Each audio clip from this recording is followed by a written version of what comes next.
And he's gone through some major battles in his life with testicular cancer. Not once, not twice, but 3 times. And you know how he got through it? Well, you got to listen to the episode. But you're going to find out how all the things that we're talking about today reinforced and helped him overcome the challenges that faced him because of cancer. This is an excellent episode because I would definitely listen to it with the ears of like, what can Randy teach me about what I need to do right now to become stronger, healthier, more disciplined in case something like what he went through happens to me? How do I get through it? How do I use my brain, my body, and working out to make sure I'm at my best?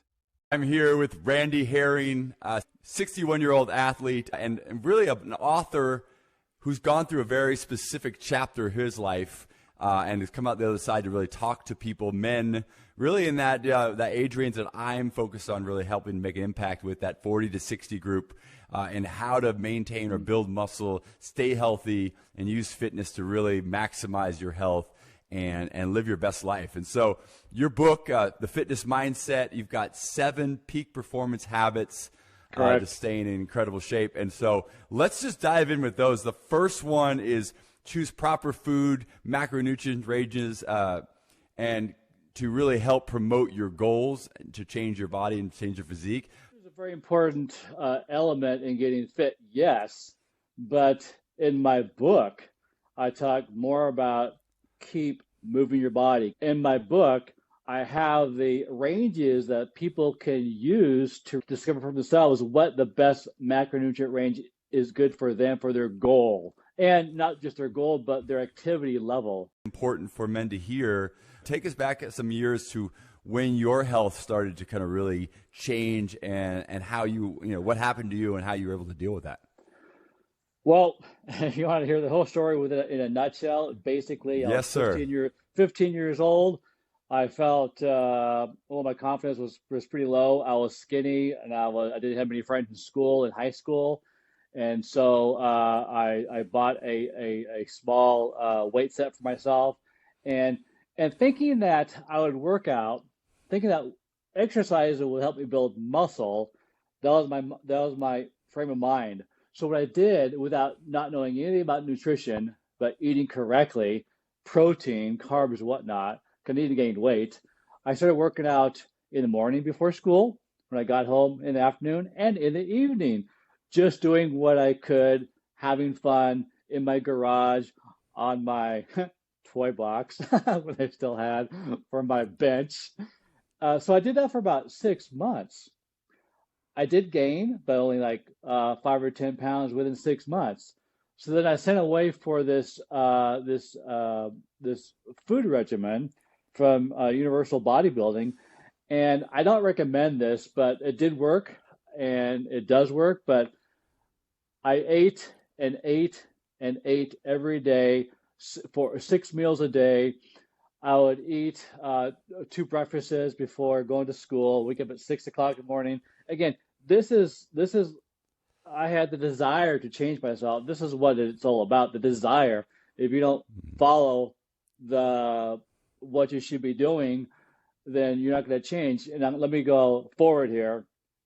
I used to work at General Nutrition Center, and I asked these guys, so they want to gain weight, right? I asked these guys, so what are you eating to gain weight? And here they are, they're saying, oh, I'm eating egg whites, I'm eating chicken. It's like, no. Eat high-calorie foods, right? It's protein and carbs. So going back now when I was 15, so in about 1 year, about in 8 months, I gained about 50 pounds. Now I was skinny, and so I had more fat. I had fat, actually. So I felt good about myself. But then I slimmed down and sent away for a program, Arnold Schwarzenegger's program. And in about 2 or 3 months, I lost about 30 pounds of weight. In about, 3 or 4 months. So all in all, I mean, I had a before picture and after picture on my website, my story, and that's within the year that I did it in. So if I did that, I felt better, and I felt more confident. I was, and I felt more athletic, which I was, and everything again. it changed my life. I didn't know exactly what I was doing. I just did it. And Right. everything back then was not optimal. It wasn't, but it was a good quick start for my body, and it got me more interested in knowing what I did and could do. So moving forward to, boy, I was 15, 16. Now I'm 61. So I've been working out now for 45 years. So during that time of those 45 years, I've also been working out in other countries where I was. So I had to do what I had to do to maintain my health and my fitness and my strength, or to lose fat, gain muscle for my wedding, to look good, right? But it wasn't until the a couple years ago that how focused I am in training, and actually chapter two talks about uh, focusing on you exercising in the gym, what you're doing at that moment, not looking around, which people do all the time. Other people, it's like, wow, check it out. What are they doing? Wow, nice. You know, so they tend to lose focus, but you're there for yourself. It's a selfish thing, which is a good thing.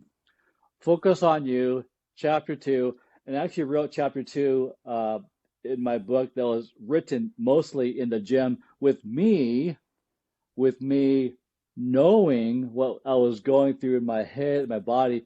I take a small short break, write down my notes here, what I was feeling, and with all of that in mind and my experience in journaling, uh, pretty much summed up chapter two, and that keep your focus and focus on you. So with that in mind, I use that, I think, to my benefit and with my knowledge to help others to focus on themselves and not other people in the gym, to do your task at hand. Just like the movie John Wick. You've seen that, right? John Wick. Of He is course, so all four. focused, laser focused on doing the task. I mentioned him in the last How part of many my chapter people two. die because of his dog? Oh my gosh. What a great story. And he You was killed my focused, dog. laser I'm going focused, to kill man. everybody. Right? Yeah. My point of mentioning him in my book is that he had a task, and he wanted to do it, and he did it. He was focused on that task. That's what we should do Yeah. in the gym. Focus on us while we're there. Every rep, not wait for the last, not wait for the last rep, but every single rep should count. So that's what makes a difference with training, the quality, right? When Yeah. you focus on the quantity of the training, like I did my 3 sets of 10, for example, to me that doesn't make sense because they're probably holding out on their first set. There's no way, if you're going all out with the quality of your training, you can perform the same number of repetitions your last set as you did on your first set. It should be less. Right. Right.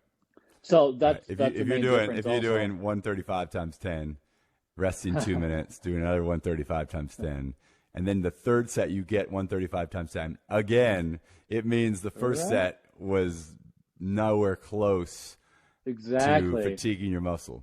So yeah. Exactly. That's what's holding a lot of people back, I believe, too. It's that mindset. It's that Mm, 3 by 10 mindset. yeah.